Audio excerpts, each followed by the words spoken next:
Membersihkan batu dan langsung akan melaksanakan.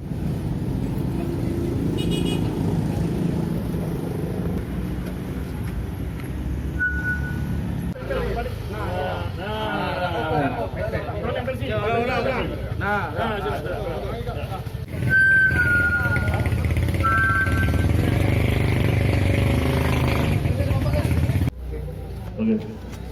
Adegan ketiga, korban Niku Prapa.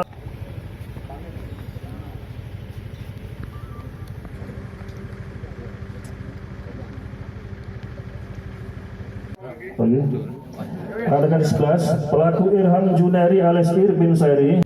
Jadi kita baru saja melaksanakan rekonstruksi perkara 170/2 yang mengakibatkan korban meninggal, yang mana rekonstruksi ini merupakan salah satu metode atau teknik dalam proses penyidikan dalam hal pemeriksaan. Ya. Jadi tadi sudah tergambar ada 15 adegan, yang mana dari awal korban ketemu dengan tersangka, mereka mempunyai dendam lama, ya, dendam lama, baru ketemu di salah satu kosan.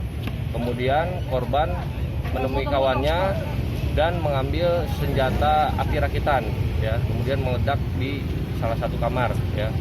Kemudian korban turun, akan keluar dan bertemu dengan tersangka, ya. Dari situ baru tersangka melakukan pengeroyokan terhadap korban, ya. Jadi ada 2 tersangka, yang satu masih DPO, ya.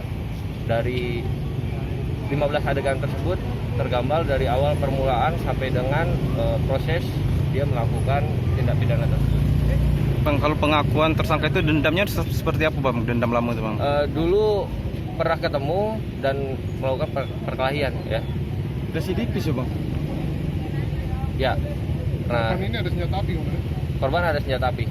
Yang menyebabkan dia meninggal dunia itu apa, Bang? Karena luka tusukan dan hantaman, ya, oleh benda tumpul. Bang, itu yang sampai meledak itu ditembakkan atau meledak sendiri? Tidak sengaja, meledaknya tidak sengaja ketika korban mau mempersiapkan senpi tersebut dan tiba-tiba meledak. Saat itu melukai seseorang? Tidak ada, hanya kena percikan saja, tidak ada luka yang serius terhadap korban dan juga saksi.